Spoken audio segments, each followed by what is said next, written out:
Fascism is alive and well in Texas. We're just keeping it under control for the moment.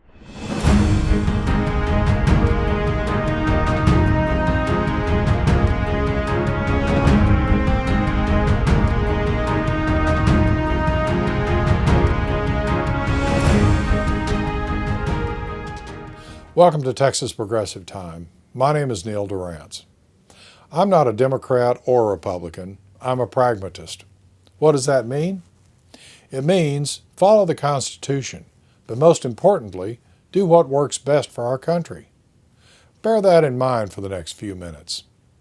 I had an old friend many years ago who was a professor of biology at the University of North Texas. He was the dyed-in-the-wool, old-time, real liberal. He used to always tell me, Neil, fascism is alive and well in Texas. We're just keeping it under control for the moment. I would smirk in disbelief and scoff at what I believed was his left-wing liberalism. He would rock back in his chair and tell me, you just wait and see. He died 3 years ago, but after the last few weeks, I think he's spinning in his grave. Why? Last week, the local newspaper, which is no longer printed on paper, ran an article about the buyout of 44 tenured professors at UNT due to a completely manufactured budget crisis. For those of you who have not been following the events at UNT as a state-supported university, it has suddenly been confronted with an alleged $45 million deficit.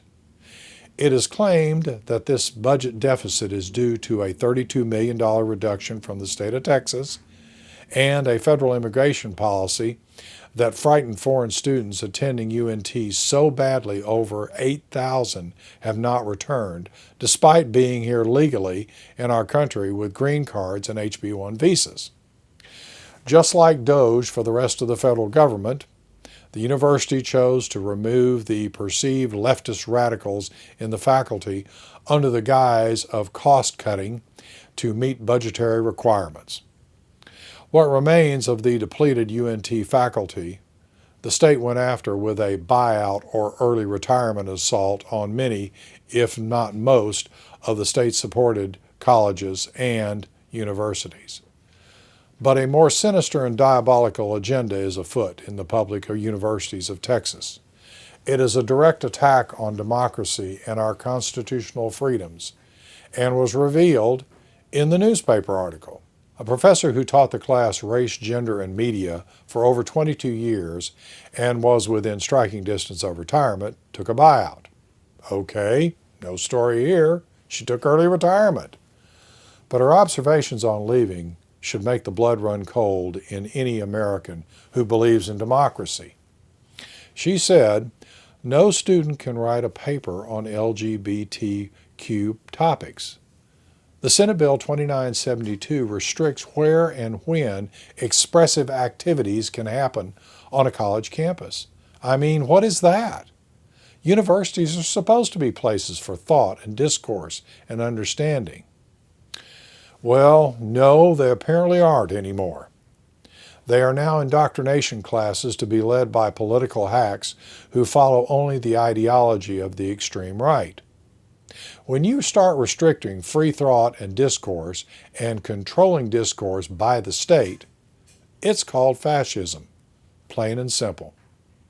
The assault on our First Amendment rights to free speech and thereby free thought and free expression have already begun. The forces of freedom are not winning.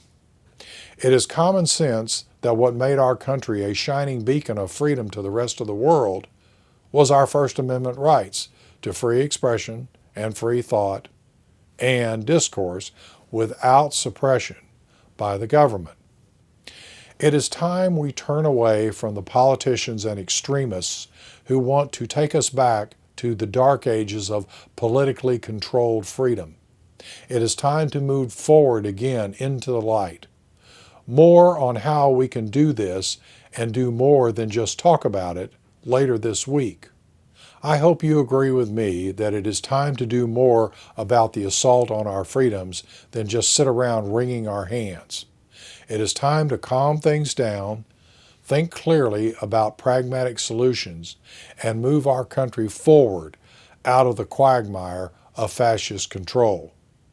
If you agree with me, like and subscribe. I'll see you in a couple of days.